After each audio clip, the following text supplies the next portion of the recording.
Hello everyone and welcome to another ProGuides Wild Rift video. I'm Zyrene and today we're going to be going over 10 terms that you need to know if you want to play Wild Rift. If you're new to the game and ran into some jargon you don't understand, or if you're a veteran and just want to know a little bit more about the lingo, then this is the video for you. For our question of the day, I want to know what term in any video game did you not understand at first? I remember playing StarCraft as a kid and having no idea what GG means. People would say it and then they'd leave the game abruptly and it would end. So I actually thought it was some kind of insult and that they were mad at me and that they quit. No joke, I actually had no clue that it stood for good game. Leave your answers in the comments below. And now let's bust out the Wild Rift dictionary. The first and most popular term you'll see in the game is gank. This is something that if you're a jungler, you'll definitely hear all of the time. It's the primary function of the jungle in the early game. Gank basically means to gang up on. Being ganked typically means that you were ambushed and it wasn't a fight that was expected to happen. When someone tells you to gank their lane, it means to show up to the lane from an angle that the enemy may not be expecting, and to create a numbers advantage. The way that ganking differs from just a team fight or a small back and forth skirmish is that ganking implies that there was an element of surprise to the attack.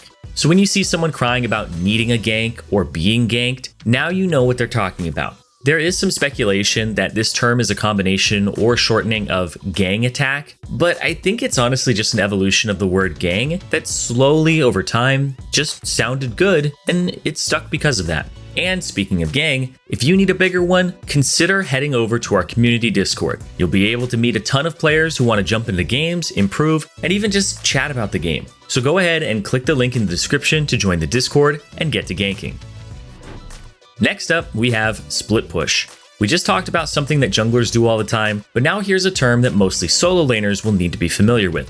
Split pushing is to apply pressure on multiple points of the map at once by dividing your forces up and assigning them to different lanes. The two types of split pushing are the 4-1 split push and the 1-3-1. The 4-1 means 4 members of the team are together in either the middle or the side lane, and then there is one member of the team, typically either a champion suited to 1v1ing, or a player that is really good or far ahead of their lane opponent, and that member is off by themselves away from the team, but pushing their lane up at the same time.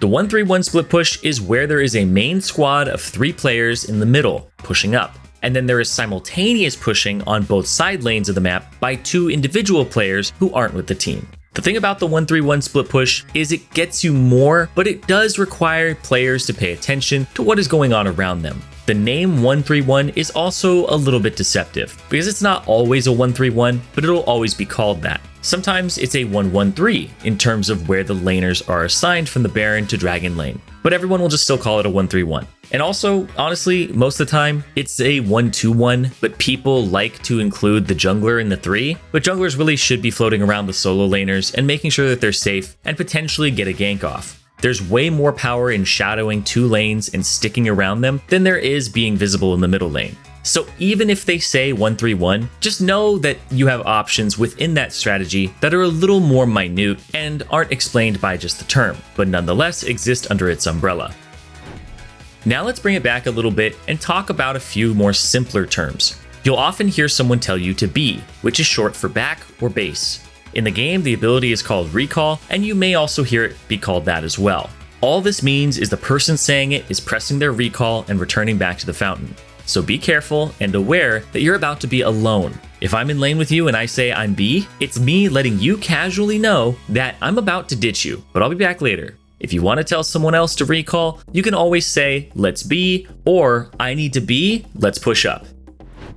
Another abbreviation is CC, which stands for crowd control. This means to disable someone with a stun, slow, knockback, or any type of effect that causes a loss of control or efficiency of their character. You'll hear people say that your composition lacks CC, or call to CC a primary damage dealer to lock them down. There are 2 types of crowd control you'll hear about. The first is soft CC, and the second is hard CC. Soft CC isn't really talked about as much. It's typically just blanketed into the word CC, but soft CC are slows and silences. These are things that don't prevent your character from attacking, but softly limit their ability to move or cast spells. Hard CC, on the other hand, is something that you'll hear about, especially if your team doesn't have it, or the enemy team has an abundance of it and you feel like you can't play the game. Hard crowd control is everything that causes you to not be able to attack. Stuns, polymorphs, etc. When a team has hard engage tools, which is some type of team fight starter that involves hard crowd control, fights can be won off the opening crowd control and leave a team feeling helpless due to being CC'd.